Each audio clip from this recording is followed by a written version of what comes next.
Tom is a healthy 21-year-old soccer player who plays competitively, training on the field twice per week and playing in one game on weekends. About 20 minutes into his last training session, Tom rolled his right ankle while running and fell to the ground in pain. Immediately after, the on-site injury management followed the Price model, and the now swollen ankle was protected, rested, iced with compression, and elevated. Soon after, Tom was transported to the hospital where the ankle showed further signs of swelling and bruising, tested positive with a grade 3 isolated anterior-talofibular ligament sprain. Oh, didn't notice you there. But while you're here, why don't we test your knowledge? So we have a couple questions. 1, how common are ankle sprains among athletes? 2, how many grades of ankle sprains are there? And 3, how is the severity of each ankle sprain measured?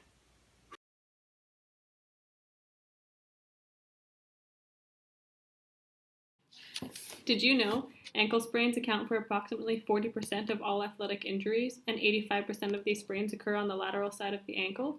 Further, ankle sprains account for almost 30% of all soccer-specific injuries.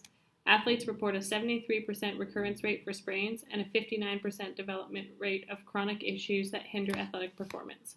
Proper injury prevention techniques along with a comprehensive treatment and rehab program is essential to prevention. This video covers the basic anatomy of the ankle, the different grades of ankle sprains, how to test for a lateral ankle sprain, a comparison of conservative and surgical treatment options, and return to play timelines. And now, we'll cover the anatomy of the ankle. As this athlete has suffered an inverted ankle, we will be looking at the lateral aspect of the ankle. The 3 ligaments are the anterior talofibular ligament, the calcaneofibular ligament, and the posterior talofibular ligament. ATFL originates at the anterior margin of the lateral malleolus and runs anteromedially to the insertion on the lateral talar neck. Moving on to mechanisms. The most common mechanism of injury for an ATFL sprain is an athlete who has rolled over the outside of his or her ankle. This usually occurs as either a non-contact injury or when the athlete lands from a step or jumps onto an opponent's foot with an inverted foot. There is an inversion with excessive ankle supination and internal rotation. The foot is usually plantar flexed at the time of the injury. The functional test used to assess the ATFL is the anterior drawer test. This test will evaluate the ATFL's integrity by the amount of anterior displacement seen in the ankle. To perform the anterior drawer test, ensure that the patient's foot and the calf muscles are relaxed. Grasp the patient's heel with one hand and hold the anterior aspect of the distal tibia stable with the other hand. Pull up from the heel to assess the laxity of the ATFL. Grab a partner and try out the anterior drawer test. If there is suspected damage to the other ligaments, the following tests can be used. The Taylor tilt test will assess the CFL, the squeeze test will assess the syndesmotic ligaments, and the Kliger test will assess the deltoid ligament on the medial side of the ankle. Oh, hey Tom, nice to meet you. I'm your doctor. We've been reviewing your case and we have a couple different options for you. We have a surgical treatment or a conservative treatment. Those might be a little bit confusing for you, so we've actually prepared a nice presentation behind us and we'll just tell you a bit more details about that. Sounds good, Doc. Surgical treatment. Niedermeyer et al. Compared treatment methods for an acute ATFL rupture. 107 of the patients were treated by a plaster cast, and 102 of the patients were treated by an operation. 1 year after the injury occurred, 63% of the patients had a follow-up exam where categories such as muscular atrophy, lateral instability and stiffness, tenderness of ligaments, tendency to sprain, return to play, and level of play return were analyzed. The results show that there was no significant difference between the operative treatment and the conservative treatment in any of the categories. They concluded that due to the potential complications associated with surgery, the recommended treatment is a conservative method. The same conclusion was also found in subsequent studies done by Lynch and Renstrom, as well as the aforementioned Cochrane study of 2015. Comprehensive evaluation showed conclusively that early controlled mobilization was the treatment of choice. It provided rapid recovery of ankle mobility and early return to work, and physical activity without compromising late mechanical stability. There are several benefits to a conservative treatment plan. It has been shown that there is faster return to play time after a functional treatment compared to a surgery.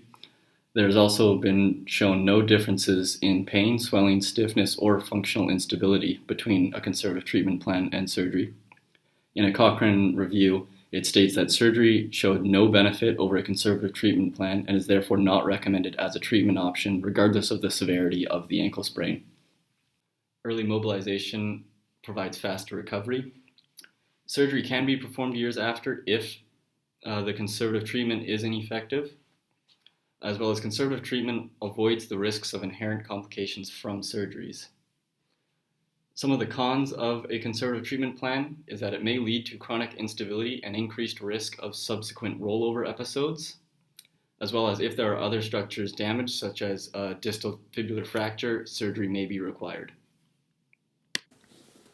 Although surgical treatment is not the ideal option to treat an acute ATFL sprain, surgical treatment is an option for those who suffer from chronic ankle instability. Roughly 10 to 20% of patients may need secondary surgical repair if conservative methods don't work. A criteria was created for those who may be more prone to needing an operation. These patients may suffer from a history of the previous injury, a major anterior drawer sign, osteochondral fracture, or 10 degrees more of a talar tilt in the uninjured ankle. Hey Tom, thanks for coming back after a couple days. I'll just recap what we went over on the PowerPoint presentation just so you can kind of remember. So we talked about conservative treatment, how it composes of a progressive increase in range of motion and increases your low calf strength, your proprioception, sport-specific training. Yeah, surgery can either be a tendon graft or it can be a modified Braunstrom technique that reconnects the ATFL. It's been shown that conservative treatment has led to much faster return to play when compared to surgery, and there's no difference found with regard to pain, swelling, stiffness, or chronic instability between conservative or surgery. Have you made a decision about which one you'd rather go to? I'm not too sure yet. I think we should make an evidence-based shared decision here. Okay, well, in my professional opinion, I would go with the conservative treatment. It's actually been shown that if you do go with the conservative treatment and then later go with the surgery, there's actually no harm to the surgery, so we can have that time gap between the injury and the surgery, and it's still as effective as if you get it before. Go with the conservative. Sounds all right. Let's try that out. All right, sounds good. Next up, we have our participation activity. We're going to take a simple single leg exercise starting from the most regressed form and progress from there as the patient's ankle becomes stronger and more stable. First up, we have a single leg stance with partial loading. The athlete's ankle may not yet be strong enough to support the full weight of their own body, therefore you want to use a structure such as a crutch to help support it.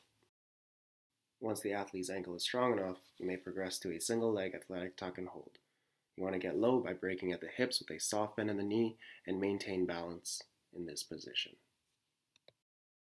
Once the athlete is comfortable, they may take an object with weight such as a medicine ball and start adding shifts to the left, right, and around, challenging their balance and stability. Next up, we will add an unstable surface, the BOSU. The athlete will continue to load through the hip with a soft bend in the knee and adjust their foot and ankle position as necessary to maintain stability and balance. To make it even harder, we will flip the BOSU over this time with the flat side facing up.